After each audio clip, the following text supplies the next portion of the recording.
Hello, welcome to Money Monday with Sam. This is our very first episode of our Money Monday. And if you're wondering what Money Monday is where we give detailed information about events that have happened globally and domestically.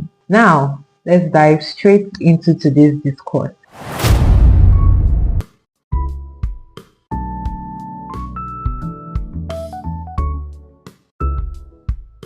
Now, on today's episode of Money Monday, we are bringing to you decisions that have been made by the Central Bank of Nigeria and can find its way to your finances.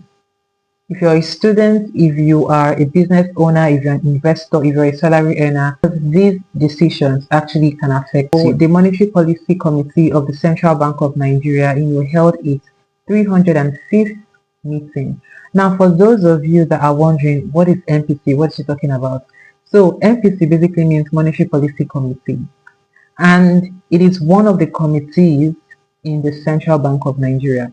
You know that the Central Bank of Nigeria is the apex bank, like the highest bank of Nigeria. And so any policy decision that emanates from the CBN actually has a way of finding its way to your finances.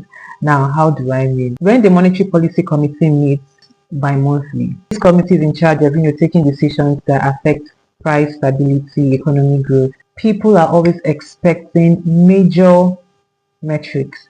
For instance, we have the MPR, we have the CRR, and then we have the standing facility corridor. Now, what were the decisions taken in the Monetary Policy Committee and how can it affect you? The first thing is the MPR. MPR is what we call the monetary policy rate. And the monetary policy rate is the benchmark interest rate that is set by the Central Bank of Nigeria.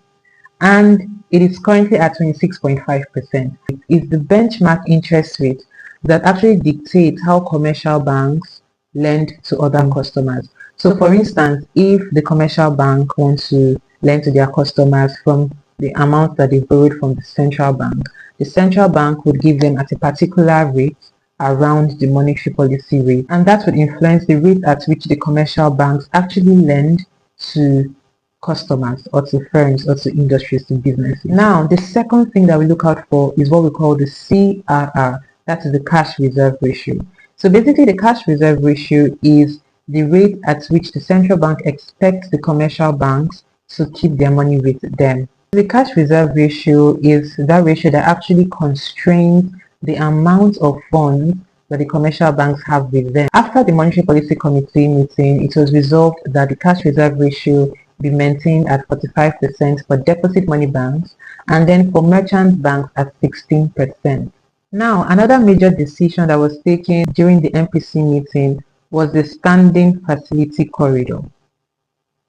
Now, the standing facility corridor basically just looks at the band between the overnight lending rate and the overnight deposit rate. The standing facility corridor, as resolved during the MPC meeting, is at plus 50 minus 450 basis points.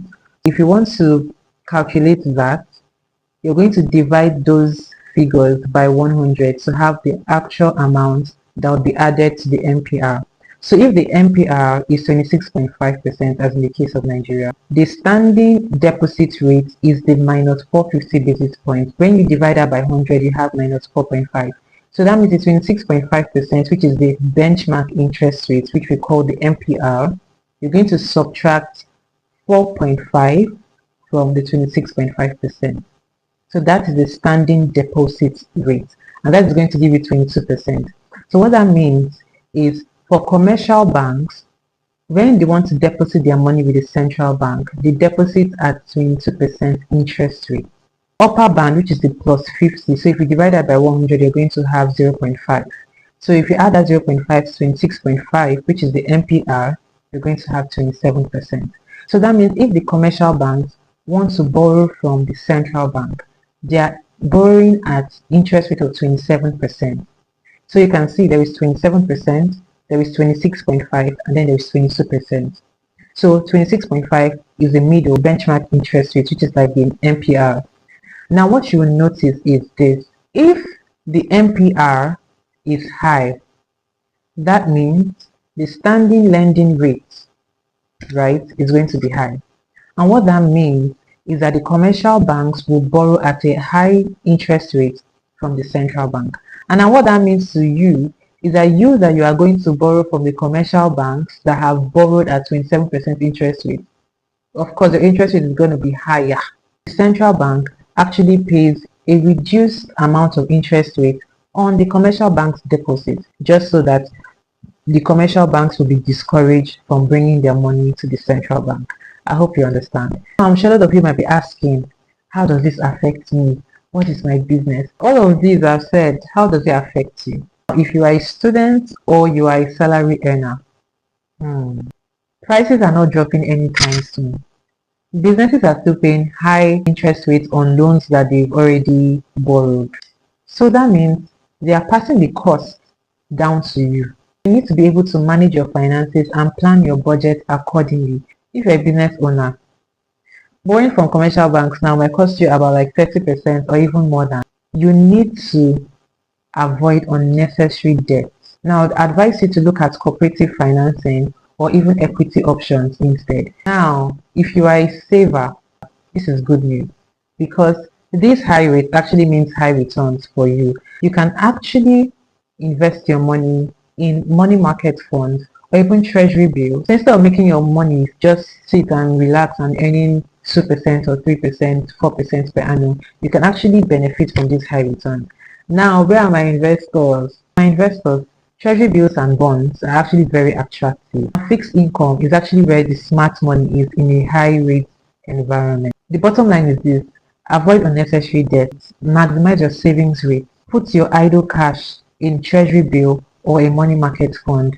Do not just keep it in a regular savings account because you are not benefiting from the high rate.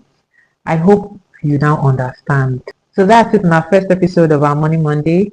So if it's actually added value to you, please do well to share this video, do well to subscribe to our YouTube channel at The Christian Economist, and also do well to follow us on TikTok, Facebook, Instagram at The Christian Economist Podcast. Stay tuned next week where we also bring you major events that have occurred in Nigeria's economy.